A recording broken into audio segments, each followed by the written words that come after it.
देश की आजादी के 77 वर्ष आज पूरे हो चुके हैं और आज हम 78वां स्वतंत्रता दिवस मना रहे हैं। आज हमारे साथ बातचीत करने के लिए क्षेत्र के कुछ युवा मौजूद हैं। इन युवाओं से बातचीत करेंगे और जानेंगे कि आजादी के समय जो आंदोलनकारियों ने सपने देखे थे, क्या वो सपने 77 वर्ष बाद पूरे हुए हैं या वो सपने अभी कितने अधूरे हैं। इस विषय में छात्रों से बातचीत करेंगे। मैं अपने कैमरामैन से कहूंगा कि दिखाएं। हमारे साथ बातचीत करने के लिए कुछ छात्र छात्राएं मौजूद हैं।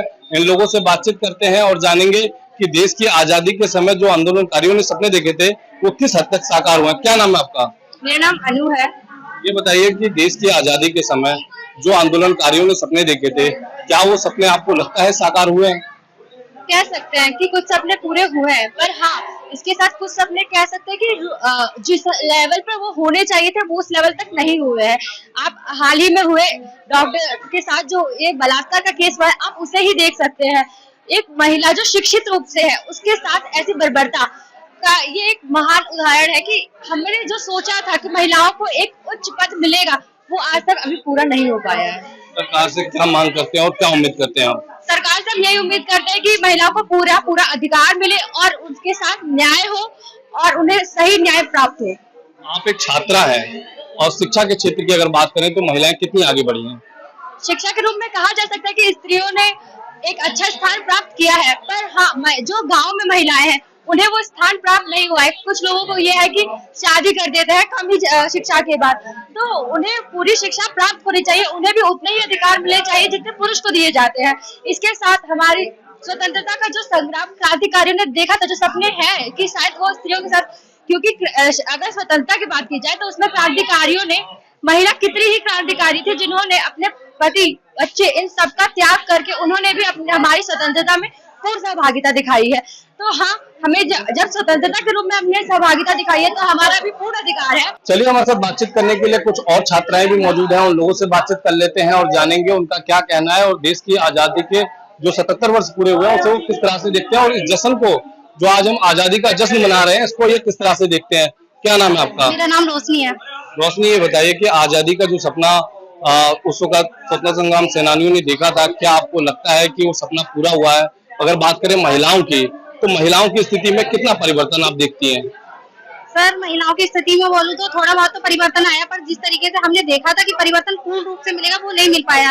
हर स्तर में देखे तो ग्रामीण इलाकों में सबसे ज्यादा महिलाएं पढ़ लिख नहीं पाती है। क्यों? क्योंकि उन्हें जब बाहर उनके घर वाले पढ़ने के लिए भेजते हैं तो शहर का माहौल भी ऐसा हो चुका है कि कोई कहीं बाहर भेजने पे पहले डरता है कि वहाँ जाके मेरी बेटी सुरक्षित होगी या नहीं होगी। आजकल हॉस्टलों में कितने सारे बन रहे हैं, अस्पताल हो गए, हर क्षेत्र में महिलाओं को कहीं भी सुरक्षित महसूस अभी नहीं किया जा रहा है। अच्छा, ये बताइए कि आप कुछ छात्रा हैं, क्या महिलाओं को वो अवसर मिल रहे हैं, छात्राओं को वो अवसर मिल रहे हैं जो मिलने चाहिए जिससे कि वो आगे बढ़ सके? हाँ, कुछ स्तर पे मिल रहे हैं। अभी हमारे देश में जो ओलंपिक का गेम हुआ था उसमें भी मनु भाकर को ले जाया गया था। उस तरीके से हमारे देश की और महिलाओं को अगर इस खेल से बढ़ावा दिया जाए कि हाँ, महिलाओं के लिए ये खेल सुरक्षित है, मतलब इस खेल से मतलब महिलाओं को अगर बाहर कहीं जाती है उनके साथ कोई दुष्परिणाम नहीं होता है, तो हमारे देश की और जो महिलाएं और लड़कियां हैं वो बाहर जाके भी और जैसे वो लेके आई मेडल लेके आएंगे, स्वर्ण पदक भी हमारी देश की महिलाएं ला सकती हैं अगर हमें यहाँ से सपोर्ट करके बाहर सुरक्षित भेजा जाए, वापिस लाया जाए। तो बात करते हैं कि आजादी के 77 वर्ष पूरे हो चुके हैं, जबकि आपने ये कहा कि महिलाओं की सुरक्षा एक अहम मुद्दा है, जो कि कहीं ना कहीं महिलाओं में ये डर रहता है। आखिर क्या कारण है, क्यों डर रहता है? सर, महिलाओं में डर का कारण जायज भी है, क्योंकि जब वो बाहर जाती हैं सर, बसों में भी आजकल ऐसे सब केस सुनने को मिल रहे हैं, तो वो सुन के सर उनके माँ बाप बोलते हैं तो कुछ उन लड़कियों के मन में भी डर पैदा होता है कि हाँ, अगर मैं यहाँ गई तो हमारे साथ कुछ हो जाता है तो उसका क्या होगा। और ऊपर से गाँव माहौल ऐसा होता है कि लोग कहते हैं ये जो बात है ये दबा के रखी जाए, इसके खिलाफ कोई कार्रवाई आगे करने के लिए लोग मना करते हैं कि इससे हमारी बदनामी होगी। अगर हम ये केस मतलब हम महिलाएं भी खुद अगर ये सब माहौल खुद सामने से जाकर लड़े कि हमारे साथ ये गलत हुआ है तो हमें भी कहीं ना कहीं जाके न्याय मिल सकता है। सरकार को महिलाओं की शिक्षा के लिए किस तरह से काम करना चाहिए ताकि दूर दराज में जो महिलाएं बैठी हुई हैं, रहने वाली महिलाएं हैं, उनको भी उतनी शिक्षा मिल सके जितनी शहर में रहने वाली महिलाओं को मिलती है? सर, गांव में जो महिलाएं होती हैं वो शहर से दूर पढ़ने नहीं जा पाती हैं। अगर हम गांव में भी छोटे छोटे जो गांव होते हैं उनके आस पड़ोस में भी विद्यालय कॉलेजेस ये सब खोले जाएं तो महिलाओं की शिक्षा और बढ़ सकती है। आपने सुना कि ये छात्राएं थी, छात्राओं का कहना है कि सरकार को महिलाओं पे फोकस करना चाहिए। आजादी के 77 वर्ष पूरे हो चुके हैं, लेकिन महिलाओं के लिए उतने काम नहीं हुए जितने होने चाहिए थे। और खासतौर पर इन लोगों का ये कहना था कि जो दूर दराज और ग्रामीण क्षेत्र में जो महिलाएं रहती हैं, उनके लिए सरकार को अभी काम करने की जरूरत है। चलिए कुछ और छात्र छात्राएं मौजूद हैं, इन लोगों से बातचीत कर लेते हैं और जानेंगे इनका क्या कहना है। क्या नाम है आपका? कोमल। कोमल जी, ये बताइए कि आजादी के 77 वर्ष पूरे हो चुके हैं, क्या आपको लगता है कि महिलाओं को 77 वर्ष में वो अधिकार मिले हैं जो मिलने चाहिए थे? देखा जाए तो अधिकार तो मतलब भारत सरकार की तरफ से बहुत दिए जाते हैं, लेकिन उस तरीके से उसका यूज नहीं होता है। महिलाओं को सुरक्षा उनके मतलब हालांकि देखने के लिए बोलते हैं कि सुरक्षित है, पर वो सुरक्षित नहीं है। उनको जाने से पहले, कहीं भी सफर करने से पहले उनको कई बार सोचना पड़ता है, कई कितने बार उनको मतलब सोच विचार करके उसके बाद ही कहीं घर से बाहर कदम निकालती है, कोई निर्णय लेती है। और मैं चाहती हूँ कि महिलाओं की जो सुरक्षा के लिए सरकार कोई कदम उठाए, जैसे वो कोई पढ़ाई करती है या कोई शिक्षा ग्रहण करना चाहती है तो उनको पूरी सुरक्षा दी जाए। आज महिला जो है कि रसोई से लेके अंतरिक्ष तक भारत की महिला पहुंची हुई है, किस तरह से देखती हैं इसको और क्या अपील करती हैं सरकार से ताकि अन्य महिलाओं को उतने ही अवसर मिले जितने उन लोगों को मिल रहे हैं? उन्हें मतलब पूरी सुरक्षा व्यवस्था देनी चाहिए महिलाओं को, तब वो जाके मतलब आगे कदम बढ़ा सकती है। जो कुछ महिलाएं होती है वो डर के वजह से आगे नहीं बढ़ पा रही है। चलिए कुछ और छात्र छात्राएं हैं, इन लोगों से बातचीत कर लेते हैं और जानेंगे कि आज़ादी के 77 वर्ष पूरे होने के बाद भी जो युवाओं ने जो आज सपने सजोए हैं और जो आज़ादी के समय जो उन आंदोलनकारियों ने देखे थे, क्या वो सपने साकार हुए हैं? क्या नाम है आपका? मेरा नाम महेंद्र प्रताप है। महेंद्र जी, ये बताइए कि आज़ादी के 77 वर्ष पूरे हो चुके हैं, क्या आपको लगता है कि आंदोलनकारियों ने जो सपने देखे थे, क्या वो सपने साकार हुए हैं? हाँ, कुछ हद तक देखा जाए तो साकार तो हुए हैं, लेकिन फिर भी कुछ मसले ऐसे उठ के आते हैं, जैसे कि ग्रामीण विकास के पर बात की जाए तो वहाँ पे देखा जाए कि वहाँ पे शिक्षा भी उतनी अच्छी नहीं हो पाई है। खास करके वहाँ पे सड़कें नहीं हो पाई हैं, जिससे कि गांव की लड़कियां और लड़के जो होते हैं वो बाहर निकलकर कॉलेज तक आगे पढ़ सकें। ज्यादातर गांव के लोग 10 तक पढ़ते हैं, 12 तक पढ़ते हैं, उसके आगे उनको जाने का अवसर नहीं मिल पाता है। तो मेरी मेरी सरकार से ही दरख्वास्त है कि गांव में भी ऐसे स्कूल खोले जाएं तथा सड़क बनाई जाए, ताकि वहां से लोग निकलकर आके कॉलेजों तक बढ़ सकें।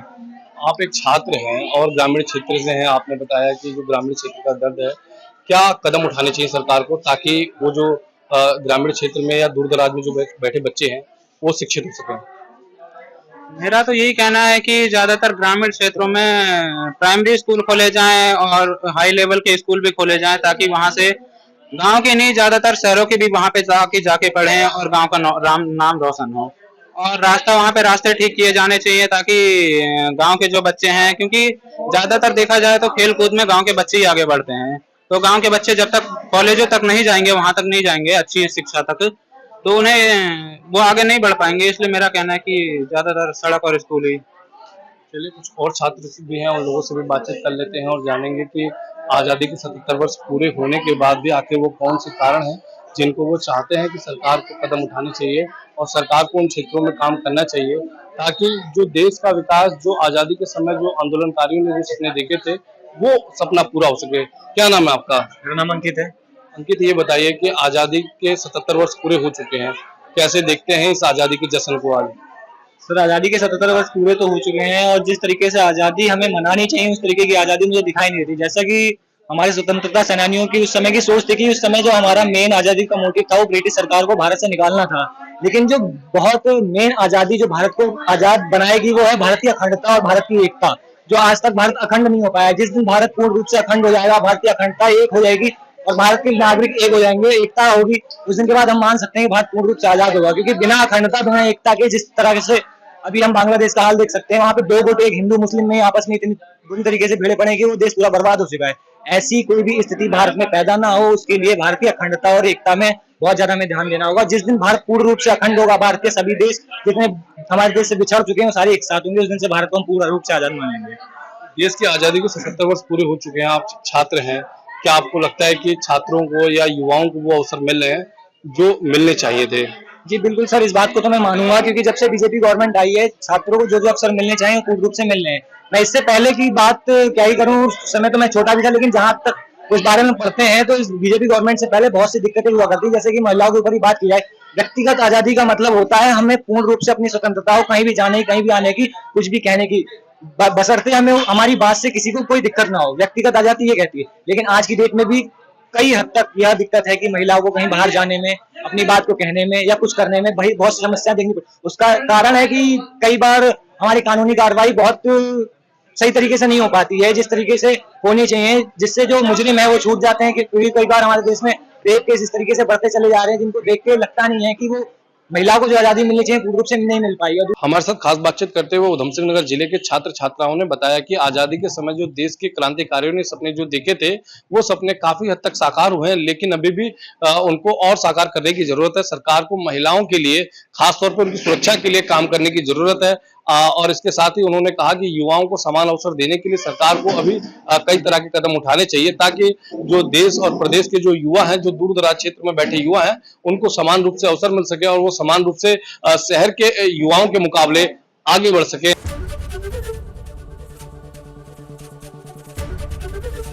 एबीपी गंगा, खबर आपकी, जुबान आपकी।